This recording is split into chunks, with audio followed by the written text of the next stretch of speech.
Ok.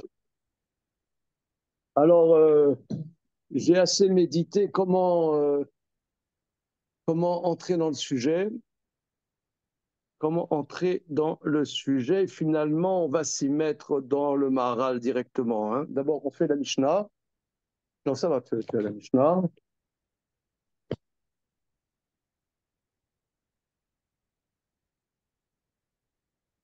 Donc, dans le Patar, page 439 dans le Patar. Voilà. Donc, ce sont des Mishnayot, hein, salut. Bien. Donc, ce sont des Mishnayot. Il faut bien comprendre. On a dit quelques mots la semaine dernière sur ce point. C'est que c'est des Mishnayot. Ça fait partie du corpus des Mishnayot. Et on a vu la semaine dernière Rambam qui veut rendre compte de la nécessité de se traiter, on pourrait dire, d'éthique à l'intérieur du corpus des Mishnayot. Alors, Rambam dit dans l'introduction de son. Rambam a fait une grande introduction à Pirkei Avot, qui s'appelle le traité du chapitre. Et dans l'introduction de son introduction, il dit que, je traduis comme ça, ce sont des exercices spirituels pour devenir prophète. Ah bah oui, on n'a jamais vu ça ensemble. Mais Voilà, si, non, non. mais si, mais que oui, Dans l'introduction de l'introduction à Pirkei Avot. l'introduction du Shulchan Prakim. Voilà. Il dit que c'est Shalom. des exercices pour devenir prophète. Non. Ouais. C'est-à-dire que parce que la Gemara la Gemara dans Maselet Baba Kama dit celui qui veut être chassid, il y a sok be mine de avot. Celui qui veut être chassid, qu'il s'investisse dans les sujets de avot. Alors, ouais, là, t'amènes le matériel pour devenir prophète. Voilà. C'est ça, c'est exactement la transition. Voilà, Là. c'est exactement, tu es dans le sujet. Donc, celui qui veut devenir chassid, il y a Sok Bemide de Havot qui s'investit dans les sujets de Havot. Or, la Gemara d'Afkaf, Amoud Ben Masret Avodazara dit que chassidut mevia les derouar à Kodesh. Donc, ça veut dire que si tu t'investis et tu accomplis Pirkei Avot, tu deviens chassid. Et chassid, c'est ce qui amène à Ruach HaKodesh. Donc Rambam, il dit, c'est ça la fonction de Pirkei Avot. Puisque on pourrait dire que Rambam, il a un sujet, et pas deux, dans toute son œuvre, c'est être prophète. Dans la prophétie.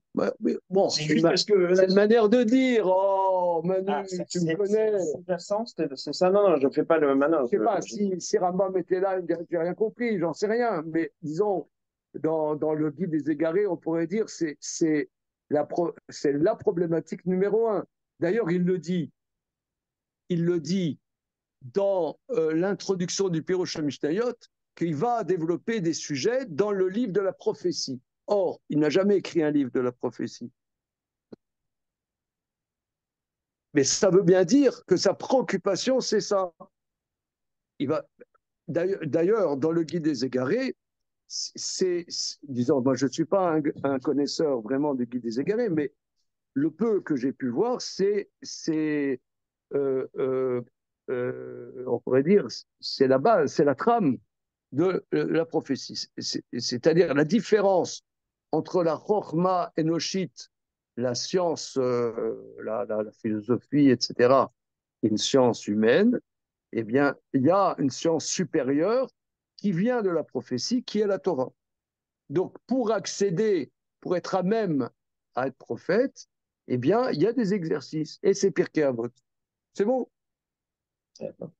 Comme tu vois, par exemple, dans toute spiritualité, il y a des exercices. Des exercices, je ne sais pas, des soufis, hein, des soufis. Ce sont des exercices. Et etc. De partout. Il y a bon. Non, mais je réalise. Enfin, alors, attendez, j'essaie d'expliquer. j'ai toujours eu dans l'idée que effectivement il y a une notion d'exercice de travailler ses midotes, mais que c'est à chacun de trouver le domaine et de savoir comment. Sûrement. Mais savoir qu'il y a des exercices codifiés, Oui. je suis surpris. Mais bon, comme sûrement vous avez tous déjà revoir Hakodesh, Ah, c'est peut-être la charge de la brigade vous légère. n'êtes pas étonné. Dis-moi, à l'arrivée discrète, là, Attends, là, incognito, comme qui c'est dirait. le M1 Abrams là, qui arrive là. Incognito. Non, donc, Frère, tu vas suivre avec Rémi parce que. Voilà. Et- non, donc moi, savoir qu'il y a des exercices codifiés, ouais, c'est Voilà. un tridouche pour moi. Voilà. OK, c'est bon. Alors, ce étant, on lit la première Mishnah. Et alors, les plus grands maîtres ont fait des commentaires systématiques sur Pirkei Avot. Hein. Bon, alors, moi, j'ai jamais vraiment étudié systématiquement Pirkei Avot. Le minag a été institué par les géonymes de dire Pirkei Avot entre Pessah et Shavuot, hein, les 7 semaines. Là, on vient de dire Shabbat dernier, le deuxième Pérec. L'explication simple, c'est il fait chaud. Comment dire, l'excitation vient avec, donc il faut un peu donner des tréchas. Et c'est vrai, là, dans les terrasses de café, Oh, d'accord, ok, gentil, c'est incroyable, hein? gentil coquelicot. Ok, Non, mais attends. alors, Tous les ans. ouais, Oui, comme tous les ans. je recentre. Alors maintenant, Ah, c'était le sujet pour une fois, hein, mais bon. ce étant, tu vois, on ne sait pas comment. Oui, en plus, Rémi, il a un bronzage, on dirait qu'il arrive des Caraïbes. C'est une provocation presque. C'était où après ça? Ah. 10 jours à Jérusalem, toujours à Tel Aviv. Ah, bah, c'est bien. Ok, alors, Ah ouais, ok. là. Ce étant, les plus grands maîtres ont écrit des livres. Alors, je me suis tâté parce que l'idée est de faire le commentaire du Maharal. Maintenant, le Maharal, comme on l'a vu nous dans Ugvot Hashem, il est extrêmement prolixe. Il n'y a rien de trop, il n'y a rien en trop, mais c'est extrêmement prolixe et à un moment, on perd l'origine d'où est-ce qu'on est parti. Donc c'est un peu difficile. Je me suis tâté à droite, je me suis tâté à gauche. Finalement, on va, oui, faire le Maharal Kesséder. Il y a un livre très important que j'ai cité la semaine dernière, c'est le Midrash Shmuel. C'est de Rabbi Shmuel dit Ozida. J'avais dit c'est une rabrouta de Rabbi Yitzhak Luria. Mais on va faire le Maharal. Voilà. Comme on dit, pour le meilleur et pour le pire. Alors, on lit la Mishnah. Hein. Ouais, donc là, là, voilà. Alors, Moshe Kibel Torah Misinaï, ou Mesara les Yehoshua, les Yehoshua les Zekenim, aux Zekenim les Neviim, aux Neviim Maswa les Anshe Knesset Agdola. Donc, on a vu la semaine dernière que à la fois on nous enseigne les moussarim, les moussars, hein, des paroles de remontrance. Un moussar, le mot moussar, en français, on traduit par morale, mais moussar, ça vient de la racine yasser, qui veut dire souffle. C'est-à-dire le mot bisurim, les souffles.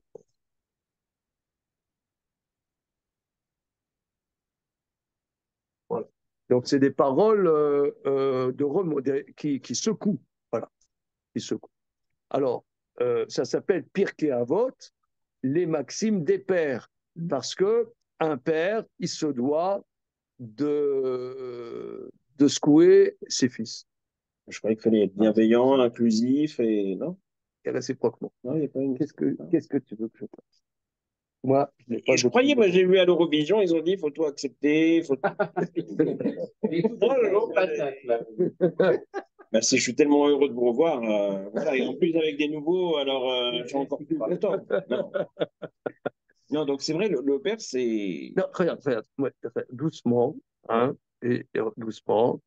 On dit Shema Beni Moussa Avira. Écoute, mon fils, les remontrances de ton père. Voilà. Moussa, c'est-à-dire les paroles qui font souffrir de ton père. Qu'est-ce que tu veux que je fasse? Moi, j'ai pas d'opinion. On m'a dit, voilà, je suis payé par les Shiva pour enseigner la Torah. Je fais mon boulot. Je peux t'enseigner autre chose que la Torah, mais disons, mon boulot, c'est ça. Voilà. Alors, il va le dire beaucoup, hein, que donc les pères sont là pour faire des remontrances. Alors, peut-être qu'ils ne font pas que ça, mais on dit,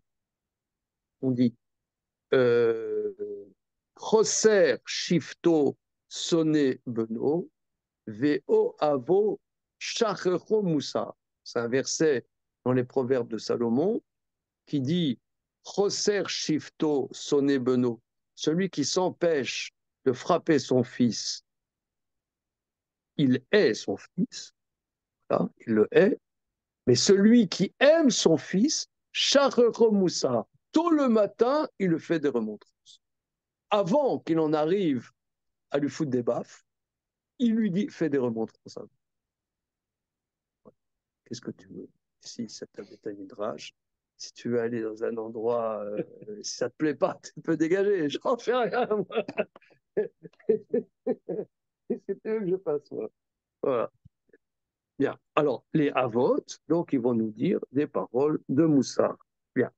Et alors, on nous dit qui sont ces Avot. C'est pas, justement, on nous dit, parce que il faut la qualité d'être Av. Entre parenthèses, là, ce dernier mois, j'ai écrit beaucoup sur ce sujet, que les sages disent que En Av la Mitzri, le concept de Av, n'existe pas chez les non-juifs. On voit ça dans la Gemara, dans Maseret Yevamot, hein, on a déjà parlé de ça, et c'est avec Avram Avinu, Avram notre papa, hein, Avinu, que commence la notion de Av. Et ça commence avec la circoncision. La circoncision, c'est pas un sacrifice humain, c'est pas le molaire, hein, qui est gravement interdit, mais ça saigne quand même. C'est la circoncision. Comment? Eh bien, quand Hachem dit à Abraham, ton nom, ça peut être Abraham, mais Avraham, qui Avamon Goyim ne t'attira, c'est au moment où il donne la Mila qu'il change le nom qui s'appelle Av. Et puis s'il dirait qu'il sépare l'enfant de la mère, ou non, je ne sais pas. Pas prononcer plus de bêtises qu'il ne faut, mais. Voilà. On continue. Merci. Alors, en tout cas, il y a du sang qui coule. C'est pas. C'est signifiant. Non, enfin, je voulais dire que c'est significatif, j'ai foncé. Ah, t'es en forme, là. Je suis vraiment content de vous voir. D'après, je suis fatigué. Bon, on y va. Allons-y. Alors, là, beaucoup d'anomalies. Hein. On veut donc nous dire, Amen. On veut nous dire qui sont ses pères, qui sont ses avots. Alors, on va voir Moshe Kibel. Donc, Moshe, c'est lui qui, à la base de cette transmission, a reçu la Torah du Sinaï. Bon, là, vous avouerez que c'est drôlement exprimé. Il n'a pas reçu du Sinaï, il a reçu de Dieu. Hein, c'est bizarre, non? Moshe Kibel Torah Messinaï. Il a reçu la Torah du Sinaï, c'est bizarre. Ensuite, on dit, ou Mesara le Yoshua, et il l'a transmise à Josué. Alors là aussi, il y a une autre anomalie. Soit tu dis le terme recevoir, soit tu dis transmettre. Tu peux redire Moshe Kibel Torah Messinaï, Yeshua Kibel Moshe, hein, pour avoir une certaine cohérence. Alors, quelle est la différence entre recevoir et transmettre? Yoshua les Ekenim, ou Zekenim les Ekenim, ou Zekenim les Nevi'im. Alors, il y a une période qui s'appelle la période des Ékénim, c'est la période des Shoftim, et ensuite il y a les prophètes. À partir de quand commence la dimension des prophètes, Rabotai? C'est facile, hein, une question hyper facile. Alors, oui, c'est Shmuel. Pourquoi à un moment on parle de Zékénim? Or, dans ces Zékénim, il y avait aussi des prophètes. Hein, il y avait des prophètes. Et pourquoi maintenant ils vont s'appeler les prophètes? C'est quoi? Pourquoi Shmuel, il y a Shoftim, il y a Yoshua dans les livres du Na, le livre de Yoshua, tu as Shoftim. Ensuite, tu as, comment dire, le livre de Shmuel. Et oui. Alors, et pourquoi à partir de lui on appelle ça les Névi? La royauté d'Israël? Oui, très bien. C'est qui a dit ça là? C'est moi, c'est Alexandre. Alexandre, très bien. Oui, absolument. C'est-à-dire, et là c'est très important, parce que qu'est-ce que ça veut dire le mot Navi? Là aussi c'est facile. Le mot de Navi. En français on travaille prophète. La Finabé. Qui emmène? Boss? Qui emmène? Non? Non, non. Il y a un Rashi dans la Torah qui explique le mot. C'est pro, hein? Ah ouais, c'est pro, là, hein. Un avis, mais un avis, c'est un prophète, non? Oui, mais d'accord. Et le mot, en fait. Navi, tu regardes le dictionnaire, ça veut dire prophète. D'accord. Mais maintenant, on est sorti du jardin d'enfants. On veut savoir c'est quoi la racine du mot Navi. Ah, alors ça a été dit. Non, mais c'est advenir. Alors, on va regarder Rashi. Hein. On va regarder Rashi. Rashi sur la Torah. Il y a des Chumash là-bas. Hein. Merci, Jonathan. Il y a des Rashi dans Parashat Shemot.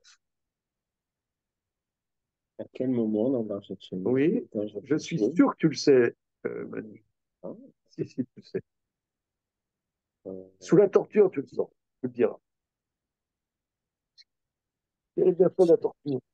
Regarde, avec toutes ces histoires des droits de l'homme, Celui qui etc. annonce, est-ce qu'il y a un rapport avec l'annonce? Celui qui a un...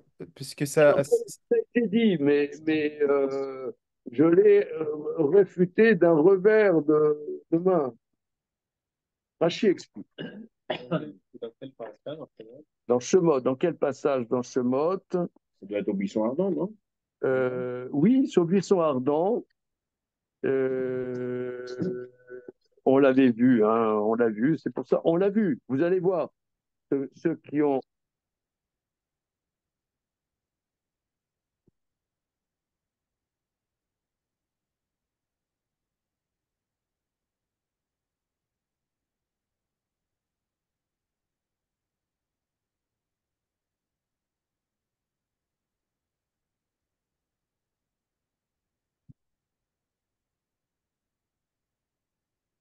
Yo yo yo yo yo yo yo yo yo. Une seconde.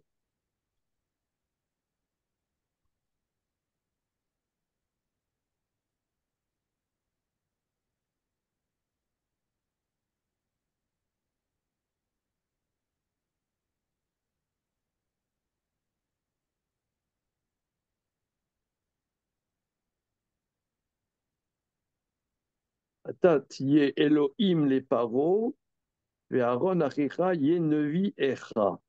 Hein, c'est ce verset. Ce sera nevi echa. Maintenant, où est-ce qu'il est ce pasouk? C'est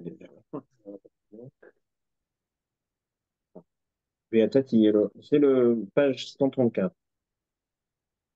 Quel pasouk, s'il Il n'y a te pas le plaît? mot Navi. Du Père Agdalet. Je ne vois pas le mot Navi dans le passage. Peut-être qu'après il le dit. Non, Aaron achicha yé nevi echa. c'est pas là. Quelqu'un Rek Zayin, Pasuk Aleph.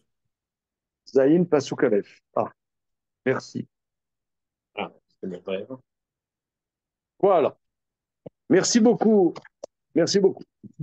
Alors, chapitre Zayin, Pasuk Aleph. Vayomer Hashem Moshe, Re netatira Elohim les paro, Varon achicha yeneviecha. Dans cette édition-là que j'ai, c'est page 15. Dieu dit à Moïse, voilà, je t'ai donné seigneur à Pharaon. Page 140. Page 140, page 140. Voilà. Je t'ai mis seigneur, Elohim, ça veut dire seigneur à Pharaon. Et Aaron, ton frère, sera Nevi Era. Alors, regardez Onkelos. Vamar Hachem les Moshe, Chazé, Meniter, Rav, les paroles. Je t'ai mis comme maître à Pharaon. Aaron, ton frère, sera ton traducteur. Ton traducteur, Metorgman. Hein? Metorgman. Mais Rashi donne une autre explication. Regardez le verset Aleph dans Rashi.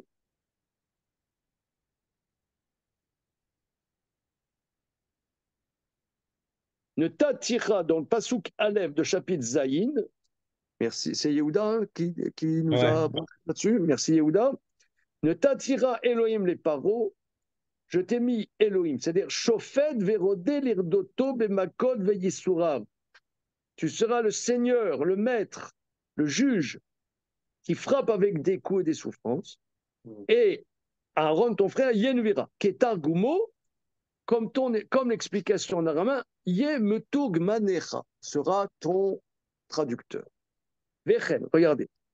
Kol Lachon Nevoa, c'est quoi le langage de prophétie? Adam Amachiz Mashmia Leam Divrei Tochachot.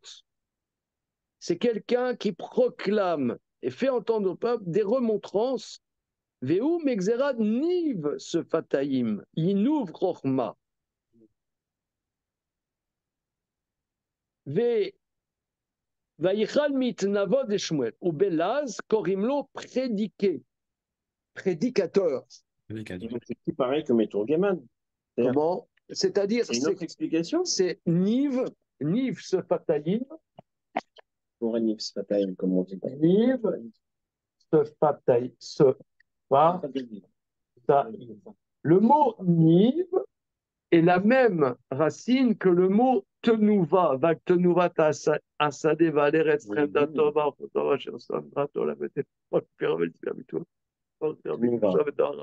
Tenouva. Tenouva, c'est-à-dire c'est le fruit. Le fruit de la bouche, c'est-à-dire c'est l'expression. Le prédicateur, c'est celui qui a la force de parler. Il y a des gens, ils ne savent pas bien parler. Tu vois. C'est Moshe, il dit, moi, je ne sais pas parler. Je ne sais pas parler. Alors, il dit, il n'y a pas de problème. On va prendre ton frère. Ton frère, c'est un tribun. C'est un tribun. Mais c'est pas du tout la même explication que le Meturgeman. En général, Rachid, pourquoi il n'a pas dit Davar Acher? Je sais pas, on dirait que c'est vrai. C'est vrai. Curieux. On dirait que l'un complète l'autre alors que non, ça a l'air de partir complètement dans autre chose. C'est pas la même chose. Il dit Davar Acher. Voilà. Je suis d'accord avec toi. Je suis d'accord avec toi. Maintenant, Niv ce Fataïm, c'est le fruit. C'est-à-dire, c'est quelqu'un qui a la capacité de parler. Non, mais c'est pas juste, il rameute les coups pour raconter n'importe quoi. Non, c'est des tochachot, il dit. Donc, il transmet le message du maître. Oui, mais tu vois, par exemple, c'est comme le prophète Jérémie. Le prophète Jérémie, on l'appelle prophète de malheur, parce que la société était rayonnante, il y avait tout ce qu'il faut, il y avait un roi, il y avait le temple, tout allait bien. Il dit tout ça, ça va être des tas de ruines et on va tous partir en esclavage. Il y aura même pas des animaux des champs parce qu'il y aura plus, il y aura plus rien dans cette terre qui sera un tas de caillasses. Alors le roi, il a dit qu'est-ce, prophète de malheur. C'est insupportable. C'est quelqu'un qui dit des paroles dures. Alors justement, le prophète, la différence entre les Ékénides qui pouvaient être des prophètes et les prophètes qui commencent avec Shmuel, c'est que le prophète, quand on parle de Nevi'im ici, c'est ceux qui commencent avec la royauté. le roi commence avec des, des, des, des personnes qui auront la capacité de casser du sucre sur la tête du roi. Quand le roi Shaoul, le prophète Shmuel lui dit tu as fauté, tu n'es plus roi. Imagine quelqu'un va voir Erdogan et lui dit la semaine prochaine tu vas avoir une crise cardiaque et tout ce que et ça va s'arrêter là. Il dit sortez-moi-le. Ouais, c'est prophète de malheur. Donc c'est ça un prophète. Il va voir les hommes de pouvoir et il leur dit des choses qu'ils ne veulent pas entendre.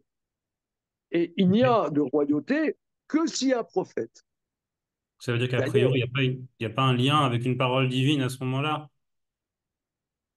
comment La névoie, ça veut dire que, de ce qu'on comprend de Rachi, c'est qu'il n'y a pas de lien avec la parole divine. Ça veut dire que c'est quelqu'un qui vient faire des torachot, mais c'est pas qu'il a une parole d'Hachem ou qu'il a eu une perception. Si, évidemment, le prophète, le prophète, euh, le prophète dont on parle ici, il dit la parole divine, mais la, sa spécificité qui est exprimée dans le mot Navi, peut-être si tu veux, peut-être, ta remarque est intéressante. Je reprends la remarque de Yehuda.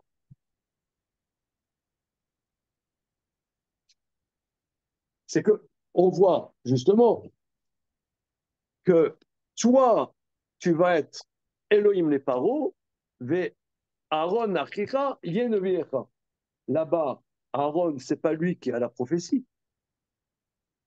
Donc le terme de Navi là-bas, c'est pas le Navi habituel. Or, la racine, Rachid nous dit que le mot Navi vient de là. Et donc, Prédicateur. quelle que soit la source. Voilà. Alors, c'est ce que dit Yehuda dit.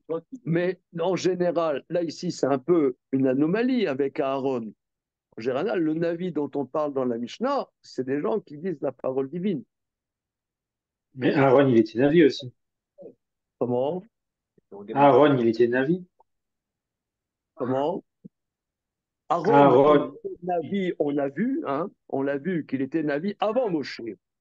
Mais là, dans le contexte, là, il n'est pas Navi. Il traduit, il devient le haut-parleur de son frère. Et son frère qui est la source de la parole divine. Moi, vous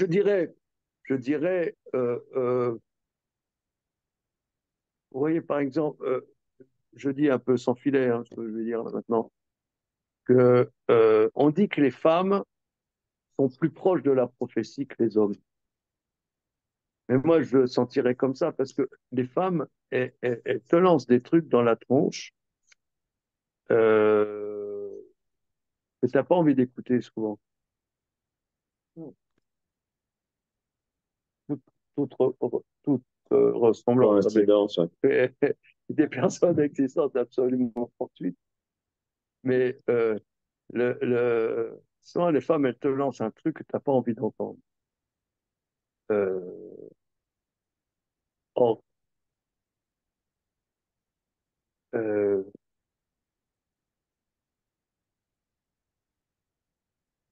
par exemple, le mot dibour, une parole en hébreu, c'est la shon cachée, c'est un langage dur. Il y a une différence entre Amira et dibour. Amira, on dit Zakar, un langage doux, et dibour, c'est du caché. C'est caché. Or, la parole d'Hachem, c'est les dibérot, Aseret dibérot. C'est dur. Parce que parce qu'Hachem, on n'a pas envie de l'entendre. On n'a pas envie d'écouter Hachem. On fait notre sauce. Hachem, c'est une parole. Sa parole, c'est une parole qui est, comment dire, Dérangeant. Oui, puisque c'est parole divine, c'est pas une parole humaine. C'est pas une parole humaine. La parole humaine, finalement, c'est encore cadré, puisque c'est un humain qui le dit. Mais la parole de Dieu, c'est quelque chose qui est inouï. C'est quelque chose c'est quelque chose que l'homme ne peut, c'est quelque chose que l'homme ne peut pas trouver par lui-même. Donc, ça te dérange. Je pense que souvent les femmes ont dit qu'elles sont, quand Sarah, elle dit à Abraham, fous le fils de la servante à la porte, Abraham ne voulait pas l'écouter. Et Dieu, il dit à Abraham, écoute ce que dit Sarah, parce qu'elle a roi Hakodesh. Mais, mais je pense que nos femmes aussi, elles ont roi Hakodesh souvent. Et, elles nous cassent les pieds. On a envie, Shadab, la ferme. Hein, bon. Qu'est-ce que vous voulez dire avec ça? Comment? Qu'est-ce que vous voulez dire avec ça? Ce que je veux dire, c'est que le,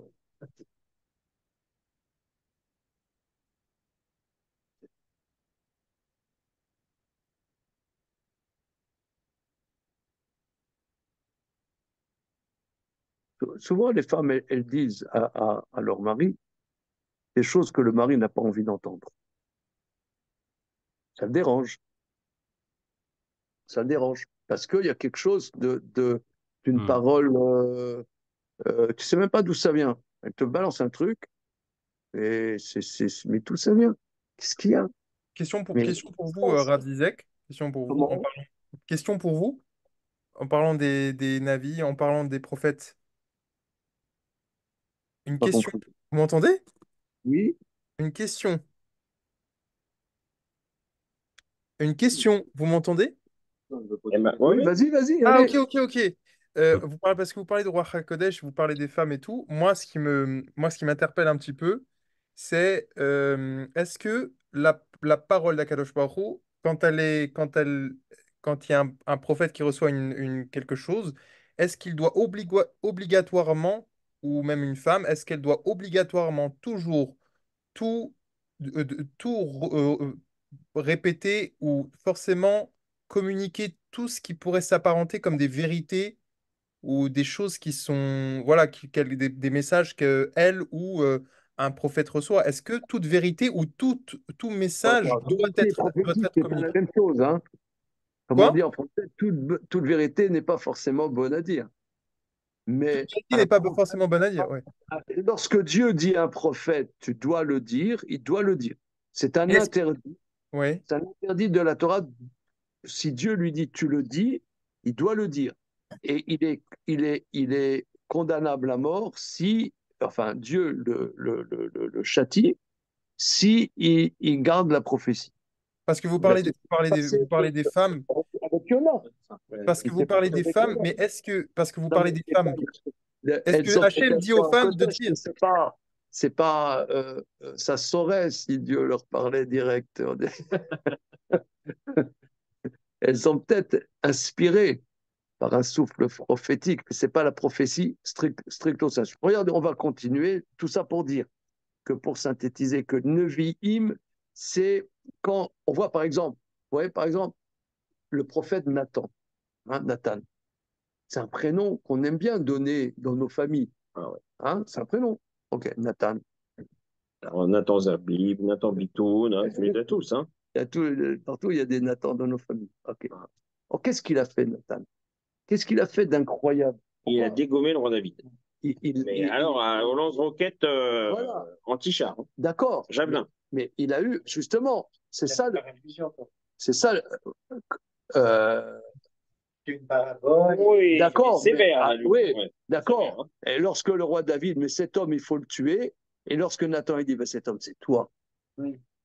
Il fallait. S'il lui avait dit directement, Non, oui, tu as raison. Il lui a fait comprendre par lui-même. Mais après, il a dit, mais cet homme, c'est toi. Là, il fallait. Ça veut dire, même si on dit que David, c'est un sadique, il fait la jolie, avec sa mandoline, là, il fait des jolies musiques, mais c'est un homme de pouvoir. Il n'y en a plus l'un qui l'a envoyé au casse-pipe. Et il fallait C'est incommensurable. C'est ça le Navi. C'est ça le Navi. Allez, on continue. Ce Kelim Nevim, au Neviim, et les Neviim, Masroua, les Anshek Knesset Agdola, ont transmise la Torah. Là, maintenant, on revoit le mot Masroua, les Anshek Knesset Agdola, aux gens de la grande assemblée. Shkunada, Anshek Knesset Agdola, c'est qui? Je sais que c'est ceux qui ont composé l'Amida. Voilà, mais c'est quoi pourquoi?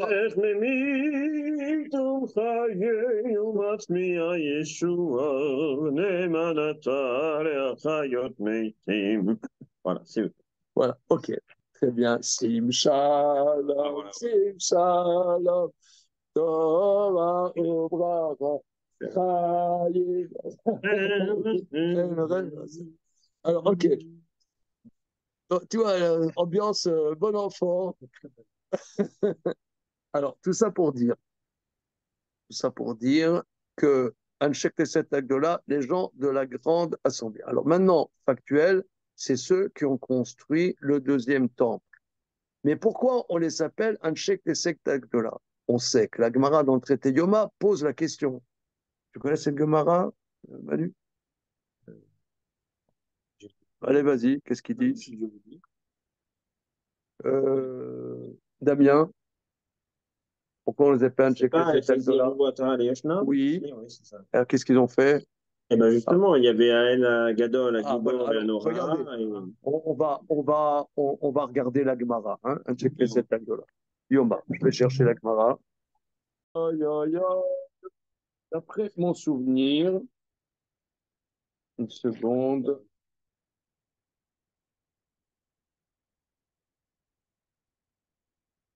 J'ai trouvé sur Google, mais je ne sais pas si j'ose dire. Non, vas-y, c'est Samer. C'est ça, Samer Tête à Moudbet. Samer Tête à Moudbet. Voilà, on y va. Eh ben. Alors, 69B. bien. Alors, la Gemara demande, c'est quoi un chèque de 7 $? Vers le milieu. Voilà. C'est pas vraiment. Véa des Ramot na Matzia et des Rabbi Yoshua ben Adama Rabbi Yoshua ben Levi. C'est plutôt aux trois quarts presque, hein, aux deux tiers, oui. D'abord Rabbi Yoshua ben Levi. Ça va peut-être un 1, 2, 3, 4, 5, 6, 7, 8, 9, 10, 11, 12, 13, 14, 15e ligne avant la fin de la page. Donc ça meurt tête à bout de bête. Namar Rabbi Yoshua ben Levi. Rabbi Yoshua ben Levi dit. C'est rapporté aussi. Non, voilà, c'est tout. Namar Rabbi Yoshua ben Levi. Lama nikra sheman anshe knesset agdola. Pourquoi ceux qui ont construit le deuxième Beth Amikdash sont appelés les gens de la grande assemblée? Il faut dire au sens très simple que c'était un quorum quand même de 120 chachamim. Bon, 120 chachamim, dont des prophètes, il y avait des prophètes, il y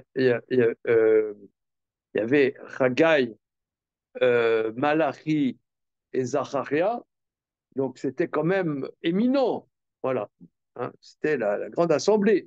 Mais la Gemara, ça lui suffit pas. Grand, qu'est-ce qu'il y a de grand? Voilà.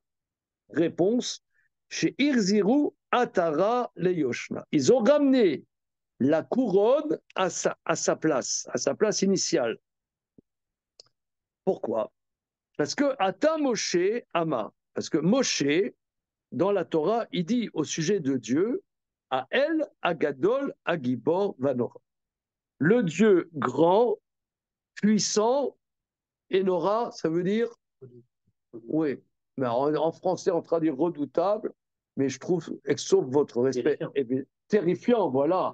Parce que redoutable, c'est un mot. Ouais, ça fait nunu. Ouais. Comment?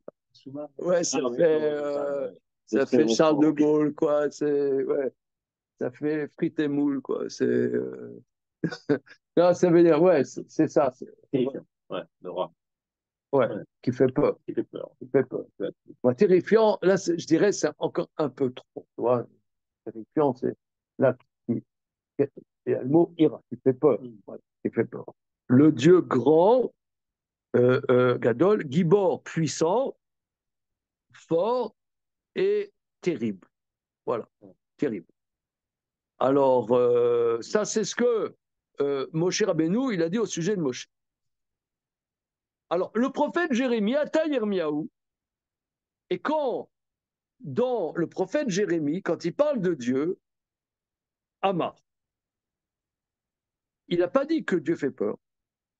Il a dit Dieu est grand et puissant, mais il ne dit pas que Dieu fait peur. Pourquoi? Jérémie, il dit Amar, Nochim karkerim bechalo ayenrotam. Jérémie, contemporain de la destruction du premier temple par Nabuchodonosor, par les sbires de Nabuchodonosor, il dit les goyim font des exactions dans le sanctuaire, dans Dieu, dans le temple. Ayenorotav, où est le terrifiant de Dieu? Ils n'ont pas peur de Dieu, ils rentrent dans le temple, ils font des exactions. Donc, ils n'ont pas peur de Dieu. Donc, je ne peux pas dire que Dieu fait peur, puisqu'ils n'ont pas peur. Loamar Nora, il a dit Dieu est grand et puissant, mais il n'a pas dit fais peur, fais pas peur. On ne voit pas que Dieu, le mot Nora, dans Jérémie. Ata Daniel, est venu le prophète Daniel. Amar. Nochim mishtabdim bebanav, les goyim asservissent les enfants de Dieu. Pourquoi? Parce qu'il est contemporain de justement de l'exil aussi de Nabuchodonosor, et il voit que les enfants d'Israël sont en servitude par les Babyloniens. Il dit Aïe, Gebrotav, Dieu n'est pas fort. Je ne peux pas dire que Dieu est fort, puisque où est sa puissance? Donc il n'a pas dit Gibor, il a dit que Dieu est grand, mais il n'a pas dit qu'il est fort, puisqu'il n'est pas fort, mais il ne peut pas délivrer ses enfants. Les enfants de Dieu sont. Alors attention, on a déjà vu, Emmanuel, cette Gemara ensemble? Oui, mais il avait marqué à la cadet. Oui, absolument. Voilà. Voilà. Alors, c'est une Gemara terrible. La suite, regardez, la suite, c'est. Mais à cette étude-là du Maharal, on a déjà vu ça, Alexis? Non. Non. Ok. Non. Pas dans mon souvenir. Ok. Alors, le Aye Gvurota, l'Oamar Gib. La suite, vous allez voir, elle est terrible. Voilà. À tout Inou, et sont venus les gens de la grande assemblée, et eux, ils ont dit Ael Agadol Agibor Vanora. Où est-ce qu'ils ont dit ça, les gens de la grande assemblée? Eh bien, dans l'Amida. Eh bien, comme a dit Emmanuel, dans l'Amida, c'est eux qui ont rédigé. 3 fois par jour, on dit Akel Agadol Agibor Vanora. Et on compte, est-ce qu'on a son Pascal Navigo? Non. À chaque fois que je fais la Hamida, c'est à ce moment-là que je rappelle. J'ai un trou dans mes chaussettes. Alors, on a déjà parlé de ça. Ah ouais, oui, mais je ne sais pas pourquoi, avec l'âge. Ok. Ça, bon. Alors, où est mon passe Navigo? C'est à ce moment-là qu'on cherche son passe Navigo. Ou alors qu'on dit, ah merde, je dois 200 € à l'intérieur. Ah là là, Et on n'oublie pas la déclaration d'impôt. Attends, je suis allé à Pelleport et je suis monté au CFR et je n'ai pas payé. C'est vrai d'ailleurs. Il y a 2 mois, je suis allé, je n'ai pas payé. Dis-moi, si je te passe de l'argent, tu passes à Pelleport? Oui. Oui, mais le cas du don à Pelleport, je m'excuse, là, c'est peut-être au contraire un srouss. C'est de se rappeler pour une mitzvah, c'est pas mal. Non, mais d'accord, mais. Non, mais là, j'essayais d'être.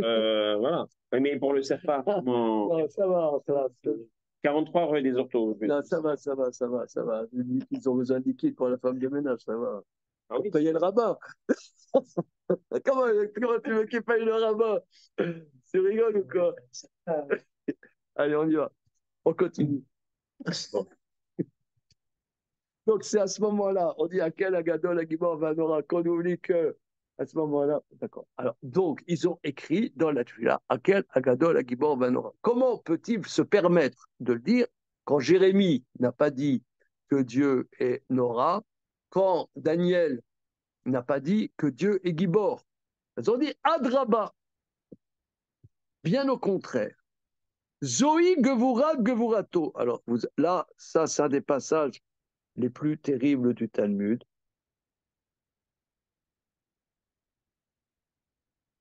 Il dit Zoï Gevura Gevurato. C'est ça la puissance, la force de sa force. Chez Kovesh et Yetzro, chez Noten Erer Apaim Larchaim. Alors, ici, il y a le Rashi le plus important du Talmud. Voilà. Regardez Rashi. Zoé Gevurato, c'est la puissance de Dieu. Alors là, il y a des débats chez Kovesh Yetzro, que Dieu, si on peut s'exprimer ainsi, retient sa volonté, Kolashani Malalou, Shenish Tabdou Bahem, qu'il se retient, il fait la force de se retenir toutes les années que les goyim asservissent les enfants d'Israël. Au mari Rapo, il est longanime, alcool axérol chez Gozrema. Surtout les persécutions, il se force à ne pas intervenir. C'est-à-dire que le Akadosh Baruch Hu, il pourrait, d'une pichenette, renvoyer les impies qui font des exactions contre les enfants d'Israël. Mais il se force à ne pas intervenir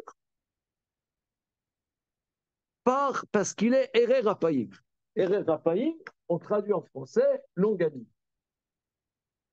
Il est lent à se mettre en colère pour laisser une chance de faire tchouva, c'est ça? Voilà. Où est-ce qu'il y a un Aleph? Ah oui, Erer Raphaïm. Il est lent à se mettre en colère pour que laisser la possibilité, même aux persécuteurs, de faire leur démarche. Mais ça ne veut pas dire qu'il y a la grâce automatique. Non, ça c'est autre chose. Oui. Mais qui va passer. Pour que le goy il puisse faire sa démarche, il peut peut-être faire tchouva. Mais ça, on peut comprendre qu'il soit met du temps à se mettre en colère sur ses propres enfants. Et donc, sur les agresseurs de ses enfants, c'est au détriment de ses propres enfants. D'accord. Mais ici, on voit de cette Gemara on voit ici de cette Gemara qui est unique, hein, c'est un passage absolument unique, que la capacité de liberté de choix du juif et du non-juif est prise en compte même du non-juif. C'est-à-dire qu'il est possible que Dieu laisse l'idolâtre faire, il veut faire des exactions, fais ton chemin. Et peut-être tu vas comprendre quelque chose et que tu vas t'arrêter un moment. Comment? Non, c'est là qui ne termine pas à jamais la personne. Comment? C'est que l'acte qui est commis ne détermine pas de façon définitive la personne. C'est ça que ça veut dire. Ça veut dire qu'il y a une possibilité de miséricorde même pour le rachat. Même. Enfin, c'est pas seulement le rachat, le pire rachat. Le pire rachat, celui qui commet. Le pire rachat, celui qui commet des atrocités, dans le pas seulement dans le sein des saints, mais qui à Kol Xerot, il faut pas oublier que Rachi est contemporain des premières croisades. Tous les maîtres de Rachi ont été tués dans les croisades de la vallée du Rhin. Il est contemporain des premières croisades. Ça veut dire, c'est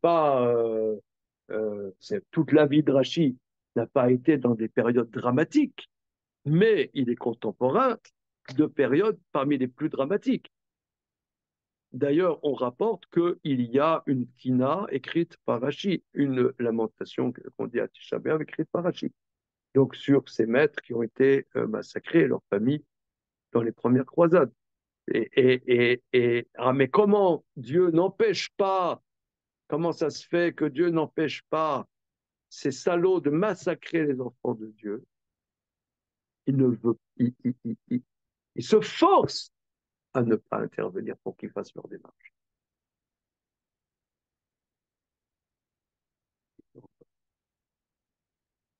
Et ça, c'est très, très important. Hein. Ça, c'est Oui, mais extrêmement, dans ce que vous extrêmement dites, important. dans ce que vous dites, Rav Zizek, dans ce que vous dites, il y a une si au in fine le goy arrive à ses fins en tuant un Bnei Israël, ça voudrait dire que du coup Hachem aurait donné en fait un Bnei Israël serait devenu une sorte de d'appât. C'est-à-dire que ça voudrait dire que Hachem Non, pas du aurait tout. donné une sorte Non, de non, que si une un priorité. homme, les Chachamim disent Hachem ne nous que utilise pas les quand même Chachamim disent pour que que le prédateur le pire, bien évidemment, c'est l'homme. Parce que un animal, un lion veut bouffer un homme. Le lion n'a aucune liberté, donc Dieu peut empêcher le lion. Mais un salaud veut tuer un innocent, Dieu s'empêche d'intervenir. Parce que ce salaud, il faut qu'il fasse son chemin. Peut-être à force de faire des saloperies, peut-être ça va le faire réfléchir et qu'il se reprendra à un moment ou à un autre. Oui, mais Ah, si mais un salaud, oui, pendant ce mais temps, il y c'est un a, salaud a tué 10 juifs. pendant ce temps, il a tué 1 million de personnes. Euh, bon, c'est le prix à payer à la liberté humaine. Dieu n'intervient pas. Dieu n'intervient pas. C'est pas. En quoi? Mais pourquoi c'est-à-dire que quand vous parlez du premier temple, du premier Beth Amikdash, vous mentionnez, vous dites que Hachem, la force de Hachem, c'est de se retenir. C'est-à-dire que c'est de laisser la possibilité, en fait, aux Babyloniens de faire tchouva, c'est ça, de ne Non, pas. non, non, non, de faire leur chemin, que c'est C'est quoi leur ça, chemin? Erer Raphaïm. C'est quoi leur C'est chemin? Erer Raphaïm, c'est comme, par exemple, tu as un enfant qui est adolescent, d'accord? L'adolescent, il se cherche. Ah, il va faire des conneries. Quelque part, quelque part, il faut comprendre qu'il fasse son chemin. Ah, il va faire des conneries, il va faire des conneries. Oui, mais là, les conneries, en l'occurrence, c'est des vies juives. Là, en l'occurrence, les conneries, c'est un prix réel qui se paye. C'est ça. Ah oui, mon prix. Chaque connerie, chaque connerie, c'est un prix. Sinon, ce ne serait pas une connerie. Donc, Hachem, il est prêt à nous faire payer un prix pour que certains. Non, il n'est pas prêt. Non, il a créé des créatures libres. Et si ces créatures libres, elles ont un problème avec les enfants d'Israël et qu'elles veulent massacrer les enfants d'Israël, Dieu n'intervient pas. Ce n'est pas le problème de Dieu, c'est le problème de l'homme. À l'inverse, ça peut pas fonctionner. Excuse-moi, Rémi, c'est très important parce que aujourd'hui, on est très influencé par le maktoub qui traîne un peu partout, de dire que tout vient de Dieu, etc., etc., Dieu veut tout, etc. Euh, euh, si la Gemara dit qu'il y a des choses, c'est Dieu laisse l'homme, euh, mais comme tu dis Emmanuel, jusqu'à un certain moment où Dieu intervient. Parce que longanime, ça veut dire, c'est ererapaim, c'est-à-dire il est lent à se mettre en colère. Mais à un moment, il peut se mettre en colère. Mais longanime, c'est il laisse la possibilité de faire son chemin.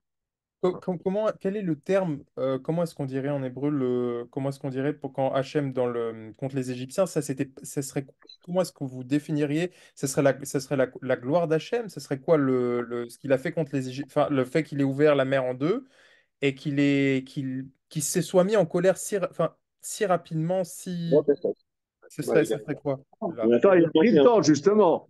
Là, Ah, c'est pas du tout Alexandre, le. là, justement, il a pris le temps, énormément de temps, avant de s'en prendre aux Égyptiens. Bon, regardez, on va essayer de. Tout ça, c'est simplement pour rendre compte de qu'est-ce que c'est un Sheikh Neset Agdola. Regardons encore. Et encore, Velouen Norotav, ça c'est aussi quelque chose qui est terrible dans cette Gemara de Samertet Amoudbet dans Yoma. Et voilà le côté terrible de Dieu. En quoi Dieu est terrible, fait peur. Chez Ilmale Moro, donc on est à la reconstruction du deuxième temple. Chez Ilmale Morao, chez la Kadosh Baruch Hu, Er Umachat Yechola Litkayem Ben Aumot. Si ce n'était que Dieu fait peur, comment une nation peut-elle continuer à exister parmi les autres nations qui veulent la zigouiller? C'est-à-dire, toutes ces nations qui veulent la zigouiller. Comment finalement le peuple juif est continué à exister? Regardez Rachid. Elouen Norotav. C'est bon, Alexis? Elouen Norotav. Voilà en quoi Dieu fait peur. Chez Malé Mora aussi, c'était qui fait peur. Min Yom Achurman Atalamen Norotav. Du jour de la destruction du temple, tu apprends combien Dieu. Toi, tu veux dire que le Dieu soit détruit, que le temple soit détruit, ça veut dire que Dieu ne fait pas peur. Eh bien non, moi je te dis, c'est de là on voit qu'il fait peur. Chez Kol Haumot Nesfu Lashmidan, toutes les nations se sont unies pour exterminer le peuple juif. Benit Kaimou Mehem. Or, le peuple juif existe toujours. Donc ça veut dire que finalement, ils s'attaquent au peuple juif, mais quelque part, ils ont la pétoche. Ils ne vont pas jusqu'au bout. Ils ne font pas le job.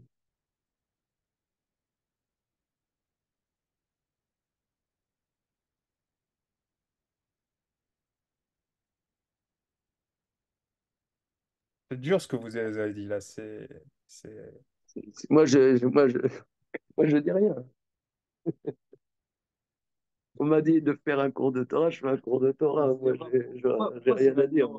Comment? Je veux dire, si Israël est Mekayem, c'est à cause de la Nora que Hachem inspire aux autres peuples. C'est que un moment, ils n'arrivent pas. Ils s'attaquent à Israël, ils partent. Ils s'appellent avec beaucoup, beaucoup d'énergie, mais à un moment ils bloquent. Pourquoi? Ils ont la pétoche. Ils ne vont pas jusqu'au bout.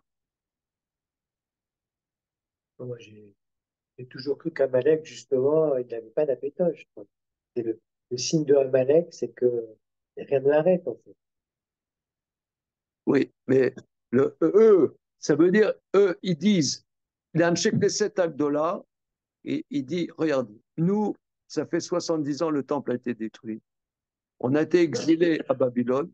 On revient là, on Eretz Israël. Ils se disent, mais zut, comment ça se fait qu'on existe encore? Avec toute l'énergie que, justement, avec toute l'énergie que Aman a mis, que Nabucodonosor a mis,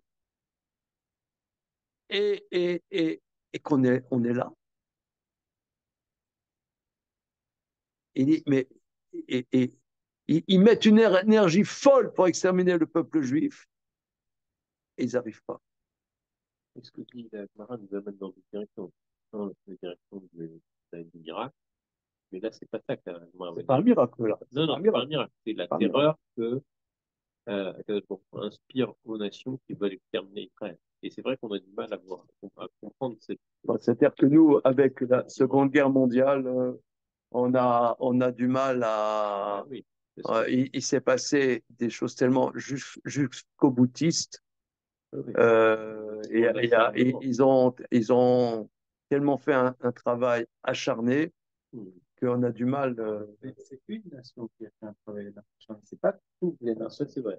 C'est donc il y a d'autres nations qui étaient plutôt réticentes, qui ne voulaient pas voulaient pas accueillir les Juifs, qui ne voulaient pas les laisser immigrer, voulaient un petit peu laisser, mais qui quand même sont quand même intervenus pour empêcher ça. On a l'impression que c'est un test en fait qui se répète. Un test qui se répète et se répète et se répète. Et c'est quand, de ce que vous dites en fait, que l'impression que c'est un test qui échoue à passer et c'est un test qui se répète, répète, répète, répète, sans cesse. Mais on voit que quand même, moi je suis pas sioniste, je suis pas sioniste. Mais on voit quand même que après la Seconde Guerre mondiale, les nations, elles ont eu peur. Bon, maintenant, ils ont oublié. Ils ont oublié. Mais après, ils ont été terrorisés par ce qu'ils ont fait. Ils ont peur encore. Ils ont été terrorisés. Je sais pas. Hein, pas ils ont été, quand ils ont permis qu'il y ait la création de l'État d'Israël, ils étaient terrorisés à ce moment-là. Il y a un élément de ça avant la Deuxième Guerre mondiale, sont effectivement les positions. Par exemple, à un moment donné, et là on voit une volonté de rappel aux nations du monde d'avoir peur de la barbarie, d'avoir peur des conséquences de la barbarie. Ça, on voit ces positions-là. Après, ça n'a, ça n'a, ça n'a- Non, mais là, c'est pas au niveau des déclarations. On dirait qu'à un moment. il y a une prise de conscience. Comment Il y a une prise de conscience. Ouais. Il y a une prise de conscience que le nazisme s'exerce contre, contre, une, contre, contre une puissance supérieure et que cette transgression suprême, il faut l'empêcher. C'est assez spécifique à Israël. Mais ça n'a pas eu d'incidence. Non, non, mais quand on voit le mystère, c'est l'acharnement des nations à exterminer Israël. Là, ce qu'on dit, c'est que ils y arrivent. Oui, il y a la pétoche, il y a la peur qui existe, ou la conscience de la transgression. ouais. Bon, c'est-à-dire, nous, on est un peu mal à l'aise. Hein, on est un peu mal à l'aise. Mais on voit que pendant. Moi, j'ai l'impression que la Seconde Guerre mondiale, ça y est, on a oublié. Je sais pas, j'ai l'impression, euh, Il y a des petits signes de rappel. comment? Il J'ai y a des petits l'impression qu'on a signes de oublié. rappel, quand même. Ouais. C'est l'histoire, hein, même pour les feuges. Hein. Ouais, C'est la preuve, je veux dire, là, quand même, il y a l'Iran qui veut exterminer Israël et on voit bien que Le Ham Israël est trop divisé alors qu'on est sorti une main devant, une main derrière. Et je tiens quand même à préciser que Staline n'était absolument pas notre ami et que en sortant des camps de concentration à Auschwitz, si on n'avait pas fait le travail derrière la scène, le travail nécessaire, les Russes étaient prêts à nous foutre dans des goulags. C'était pas des tendres avec nous.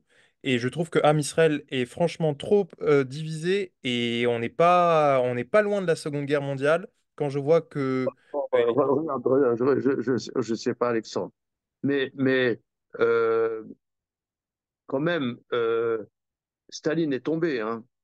Staline est tombé. Il a, c'est vrai que lui, il Staline, il aurait s'en bien fichait de voulu. nous.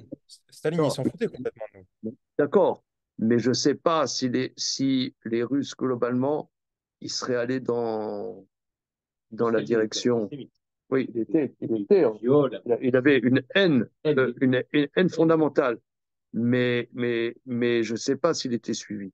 Bon, on va regarder, on va continuer.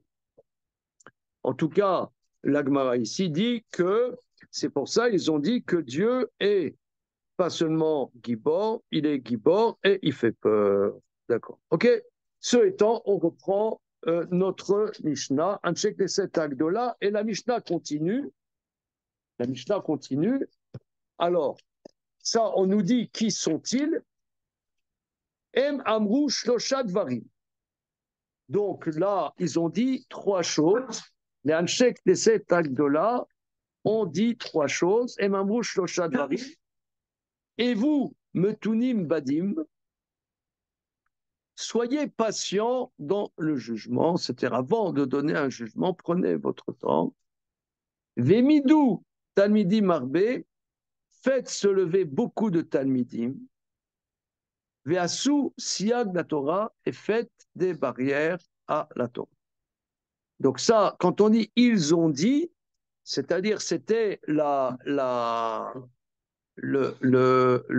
direction fondamentale de leur travail était exprimée par ces trois choses. Et c'est ça qu'ils clamaient, que d'être patient dans le jugement, élever beaucoup d'élèves et de faire des barrières là-dessus. Maintenant, commençons le commentaire du Maharal de Prague, si vous le voulez. Donc là, tout ça, c'était l'introduction. Maintenant, on commence notre étude. Okay, c'est bon. Est-ce que ton carrosse ne va pas se transformer en citrouille? Non, c'est bon. Alors, on y va. Donc, Derech Chaim, c'est le commentaire du Maharal. Moshe Kibel Torah Mesinai. Yesh Tishol, Ma Inyan, Akabala Azot, Ba Torah Miselaze, Bemaserta Azot, Machelo Nimsa Beshum Maserta. Première question, quel est le rapport entre cette transmission, comment la Torah est transmise d'un à l'autre dans ce traité, dans ce traité qu'on trouve dans aucun autre traité. Dans Baba Kama, Baba Metzia, Baba Batra, au Shabbat, on ne va pas dire un tel a reçu d'un tel, etc. On le fit aniré. Donc ça, il pose la question, il répond. Le fit aniré, il me semble, qu'il livrait à Maserta Zod d'Ivré Moussa, que les paroles de ce traité sont des paroles de remontrance. Ve'enam beklal Torah asher kiblu mesinai. C'est pas les lois qu'ils ont reçues au Sinaï. C'est pas les lois de Shabbat, c'est pas les lois des Téphilines. Vafilu imnomar, shakol kiben Moshe mesinai afilu ma sheitradesh talmid vatik. Même si tu dis que tout Moïse a reçu au Sinaï, même ce que va innover un élève de valeur plus tard, Mikol makom lama bier inyan akabala bekanoter. Même si tu dis, ok, d'accord, finalement, tout ça vient du Sinaï. Mais pourquoi, dans ce traité qui parle de Moussa, on nous dit cette transmission? Votre caché, Shamar Moshe Kibel Torah Misinaï. Donc là, la question évidente, pourquoi on dit Moshe a reçu la Torah du Sinaï? Ayalo Lomar, Moshe Kibel Torah Minakadosh Bochu. Il a reçu de Dieu. Lama Zachar basé Misinaï. Pourquoi tu dis du Sinaï? Votre caché, Shama Moshe Kibel Torah Misinaï. Il a reçu la Torah du Sinaï. Iskir Lachon Kabbalah. On mentionne le langage, il a reçu. Vararze Lachon ou Messer. Après, on parle de transmettre. Car Ayalo Lomar, il aurait dû dire Moshe Kibel Torah Misinaï. Yoshua Kibel Moshe. Moshe a reçu le Sinaï. Josué a reçu le Moshe. Et etc. Vélo. Et pas seulement ça. Et là, chez Chazar, et ensuite, une seconde, où suis-je?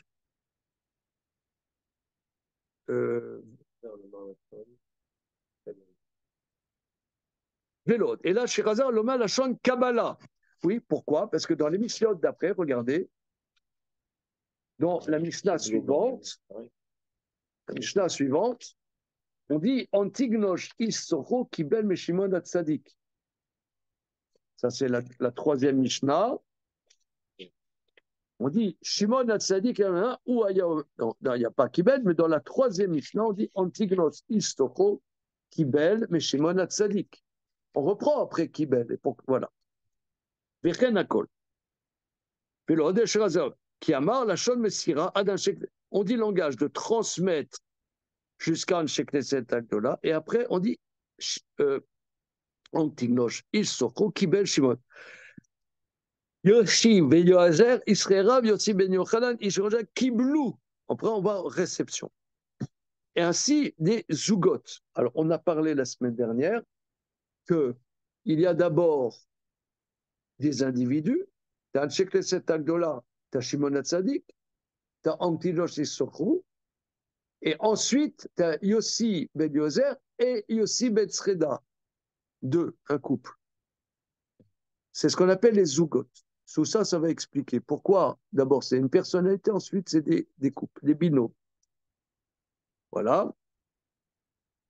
Et au niveau, ensuite, et des binômes, on dit Kabbalah, Veod, caché. La Maotzra, la Skir, Tsenevim, Lanshek, Neset, Agdola, Messira, Bifnatzma. Et pourquoi, ensuite, quand on va parler des Nevim, on transmet la Torah aux gens de la grande Bifnat. Machelo, Skir, Tseoshua, Skenim. Et on n'a pas dit que les Ekenim ont transmis. Voilà. Veod, caché. La Mabaser, Moshe, Torah, Yoshua. Autre question. Pourquoi Moshe a transmis la Torah à Josué?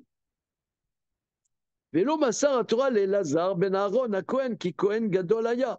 Pourquoi il n'a pas transmis à Elazar ben Aaron qui était un élève de Moshe? Oui. Elazar et Itamar qui étaient les élèves de prédilection aussi de Moshe, qui étaient les Cohen Gadol. Et on dit Sifte Cohen Ishmeru Da'at. Torah Ivakshu Mepiu. Le verset dit dans Malachi, les lèvres du Cohen gardent la connaissance et la Torah, tu vas la quémander de leur bouche. Et c'est écrit aussi, Vekamta valita la Cohen ve la chauffeur bemecha. Au Beprat, au sujet de Elazar, c'est écrit Lifnazar Yamod veshalo bemishpat aurim vetumim. Et on dit que devant Elazar a connu se lèvera et demandera le jugement des Urim. Donc, or là, on laisse de côté Elazar. Autre caché. Shamar Yoshua les Ekenim, Zekenim, les Nevim.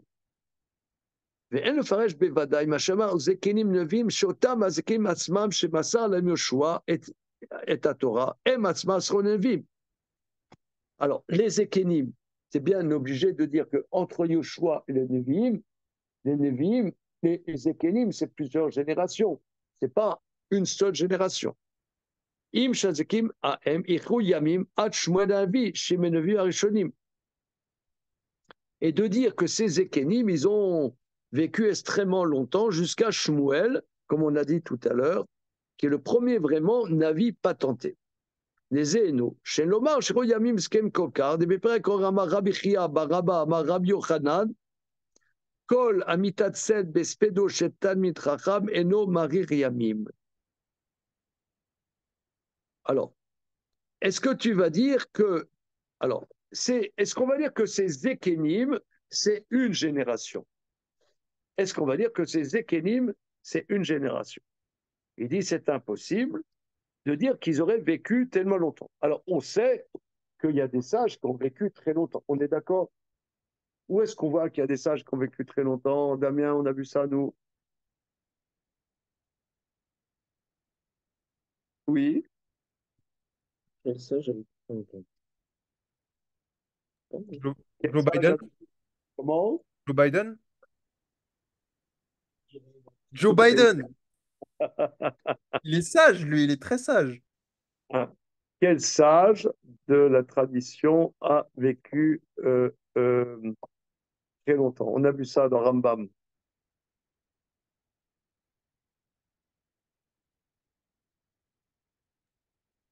Ezra? Non, non. On voit que Rambam dit que David Ameller a transmis la Torah à Achia Shiloni. Et Rambam dit que Achia Shiloni était contemporain de la sortie d'Égypte. Or, entre David Ameller et la sortie d'Égypte, il y a 450 ans, grosso modo. Donc, Achia Shiloni, c'est écrit dans Rambam, il avait 450 ans. Donc, Rambam, moi, ce que j'aime bien, c'est que tu sais, il y en a qui disent oui, donc moi, je prône un judaïsme rationaliste comme Maïmonide, etc. C'est les gens qui n'ont jamais lu vraiment du Maïmonide, puisque Maïmonide lui-même, au grand rationaliste, comme Averroès, n'est-ce pas, a voulu faire la synthèse entre la foi et la raison, eh ben, il nous dit quand même dans la tronche que Achille Achiloni a vécu à minima 450 ans. À minima. Or, vous n'êtes pas non plus sans savoir que quel est le maître du Baal Shem Tov? C'est Achille Achiloni. Et bon, peut-être c'était un Guilgoul après qui est revenu, non? Non? Il Je sais était pas, hein, avec Bon, ça, c'est pas écrit dans Maïmonide, hein, mais disons, ceux qui écrivent la biographie du Baal Shem Tov, j'ai chez moi un livre très, très précis sur la biographie du Baal Shem Tov. Donc, un de ses maîtres, c'est Achille Achiloni. Bon. Mais en chair et en os, en Gilgoulim, en quoi? Oui, Ah, effectivement, c'est ça ma question. Ouais. c'est la question de notre ami Emmanuel Vanish. Est-ce que c'est ça? Mais en tout cas, laissons le Baal Shem Tov, mais il est bien clair que dans Rambam, c'est comme qui dirait en chair et en os. Voilà. Mais Et pas pas un sous gosse. pas sous forme de par rapport au Baal Shem Tov, Non, c'est pas un non, Gilgoulim. non, non, non, non, non. OK. Alors maintenant, tout ça pour dire, est-ce que tu vas dire que Ça, c'était le moment pend dans les dents des rationalistes. voilà, il y a le jeu de Massa. Et là, c'est voilà, des dents. Alors du coup, il est toujours en vie en 2024? Faire Non, c'est dentier. explicite. C'est explicite dans Maïmonide. Là, hein. Moi, j'ai pas d'opinion.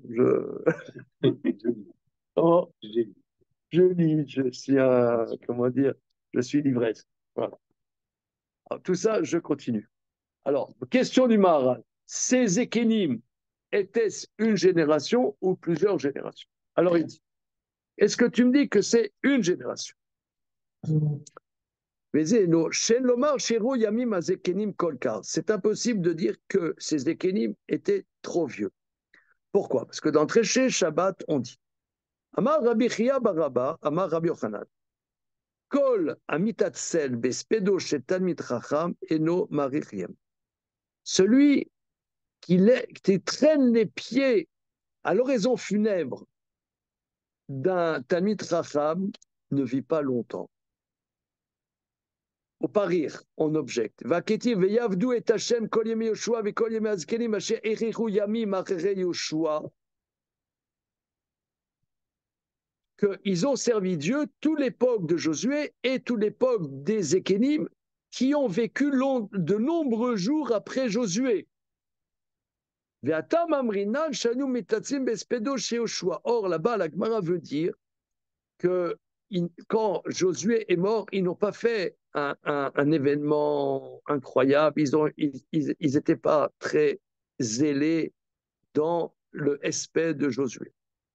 Au Metaret, on répond Atam Yamim Reru Shaim Lochechu. Ils ont vécu des jours, mais pas des années. Donc on voit que les contemporains, les maîtres contemporains de Josué, n'ont pas fait de vieux os. Vimata Omer Shelu Askenim Ayu Chaim Anevim Hashem Kebevadai Shanim Reru. Et là, Bevadai, Tsarir Lomar, on est obligé de dire Shazeskenim Shayu Bemeoshua Maswa Torah Leskenim Acherim. Que ces Ékénim, il y a eu plusieurs générations. Imken, Ayalolomas, Kenim, les Ékénim. Tu aurais à dire, il a transmis à Josué, Josué a transmis à des Ékénim, et des Ékénim à d'autres Ékénim. Mais non, il est prophète aussi, Névim, il est plusieurs. Oui, d'accord, d'accord. Ben, alors, après, alors regarde. Kilama Asaz Ékénim et Sirachat. Pourquoi les Ékénim t'ont fait une catégorie? Vechilek mehem anevim lion nirchem mesira bifne atzma. Pourquoi, avec les Nevim, il y a... Non, ça veut dire, soit c'est factuel, ça n'est qu'une génération et une autre génération.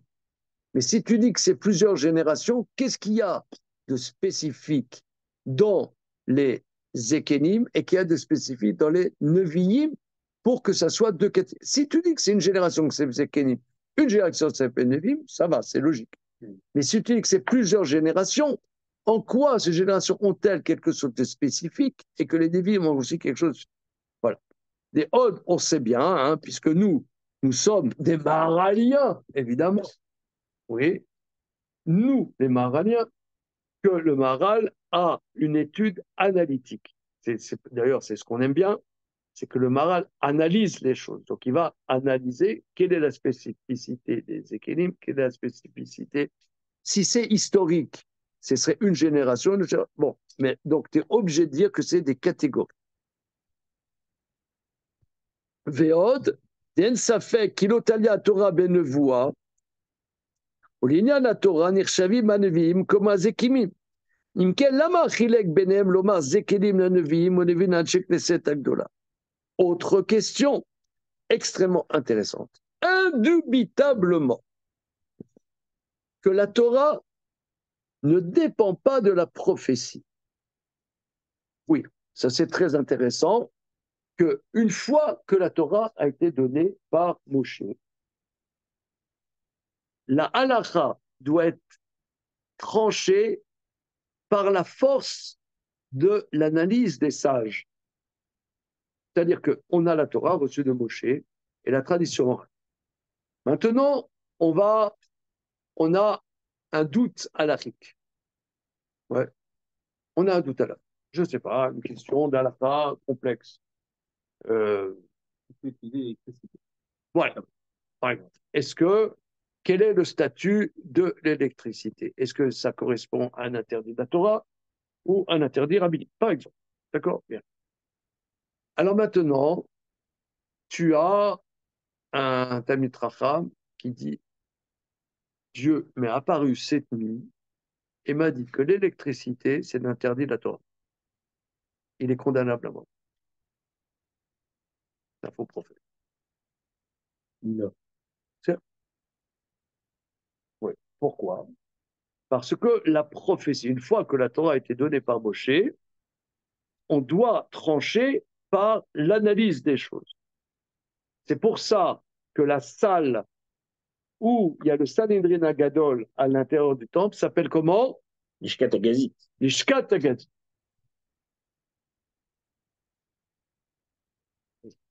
La salle de la pierre taillée. Lishkat Agazit. La salle en pierre taillée. Pourquoi en pierre taillée et pas en pierre brûlée? Oui, parce que c'est bien pour l'exprimer que la Torah doit être taillée par l'homme. C'est le fruit de l'œuvre de l'homme. C'est ce qu'on dit Hashamaim Shama Lachem, Vaaretz Natan Lifnei Adam. C'est l'homme qui tranche la loi, c'est pas Dieu. Alors, si c'est ça, pourquoi la Mishnah nous donne-t-elle les Nevi'im comme une catégorie spécifique dans la transmission de la Torah quand la prophétie n'intervient pas dans la décision légale? Ça, c'est une bonne question. Hein. Alors, sûr que les Nevi'im ne sont pas caractérisés plutôt par leur négo, sinon Moshe aussi était nazi. Voilà. Ouais. Yoshua était Navi. Donc, ce qu'on caractérise les Nevi'im, c'est pas parce qu'ils sont Nevi'im. Alors pourquoi la Mishnah, pourquoi les rédacteurs de la Mishnah à Kedoshim nous ont-ils dit Nevi'im? Et du coup, c'est pas parce qu'ils étaient dieux. Et certains des Éganim étaient des Nevi'im. C'est pas parce qu'ils étaient dieux. Et certains des Éganim étaient des Nevi'im. On a Étaient eux-mêmes des Yoshua d'abord était voilà prophète. Donc là, qu'est-ce qu'il y a de spécifique? Et il soulève le trait en disant que on dit Chacham Adif Menavi dans au niveau de l'étude de la Torah. On dit par exemple que le Gaon de Vina avait des révélations, des anges qui lui faisaient des révélations dans l'étude et il ne voulait pas les écouter. Il dit non, c'est mon analyse qui prime et pas des révélations.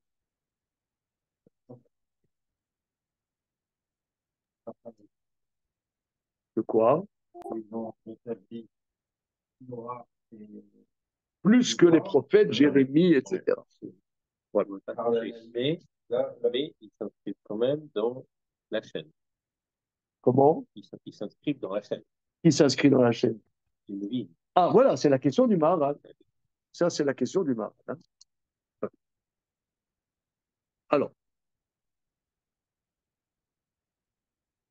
Imken, lama chilek benehem, loma skenim nevim, nevim sheketz, bevadai, imayu nevim miyad achar skenim. Maintenant, si tu parles que c'était historiquement, non, première génération, deuxième, yeshlanu lomar, des lom mipnei nefuta, natam msira bifnatzma, rak shekaraya seder msira, vakab shekatzira, voilà. Si tu dis que c'est historique, qu'ils ont vécu très longtemps et que c'était une génération après une autre génération, bon alors, mais si tu dis que c'est pas les mêmes générations, donc ce sont des catégories, en quoi les Nevi'im ont-ils une spécificité en tant que Nevi'im dans la transmission de la Torah qui ne dépend pas de la prophétie? C'est la question du Mar. Ah, Ata, chez Sram Lomar, qu'Askenim Beme Yoshua, Masrou Eskenim, Renevim Nevim, Chachav Kenim Kabalacha, Kaskem Kabalacha, Kachal Amachela, Besram Nevim, c'est ce qu'on a dit. On passe à la page d'après. Veasa, Kol Azekenim, Kabbalah Achat, Kol Nevim, Kabbalah, Veot Caché. Autre question. Lama Lo Nirshavim Amlachim, Kemo David ou Shlomo, Kakem Mekablim Bifnas Mam. Et pourquoi les rois sont-ils évincés? Quand Maïmonide, quand il nous dit la transmission de la Torah, il dit que David et son tribunal et Shlomo et son tribunal sont des étapes de la transmission. Or, pas dans la Mishnah. Or, pourquoi n'ont-ils pas une spécificité, les rois, quand ils étaient effectivement des maîtres centraux de la transmission?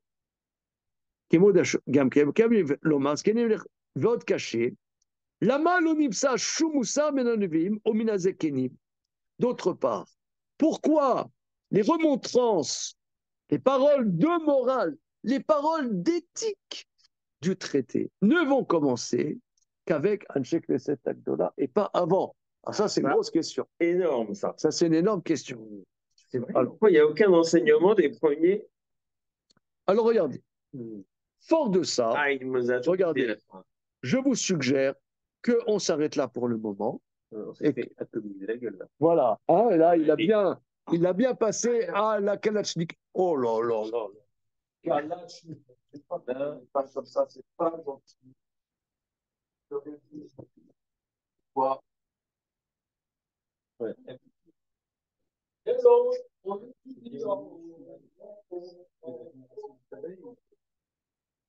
Oui. Et donc, ils n'auraient pas reçu l'enseignement. Non, ils ont reçu, on sait qu'il y a eu des couacs dans la transmission. Ouais. C'est ça. Donc, Donc la Mishnah telle qu'elle est énoncée, ça commence à intégrer cet acte-là.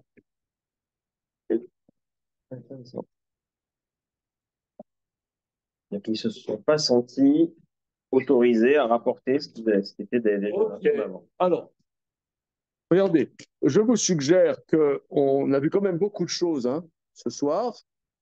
On fait une pause et suite au prochain numéro. C'est bon. Alors, on est content de revoir notre Maharal. Là, il est en forme. Hein. Il est en forme, le Maharal. Il est bien. C'est bon, les amis? Razak. Ouais, merci, merci. Salut. Bye bye. Bye bye.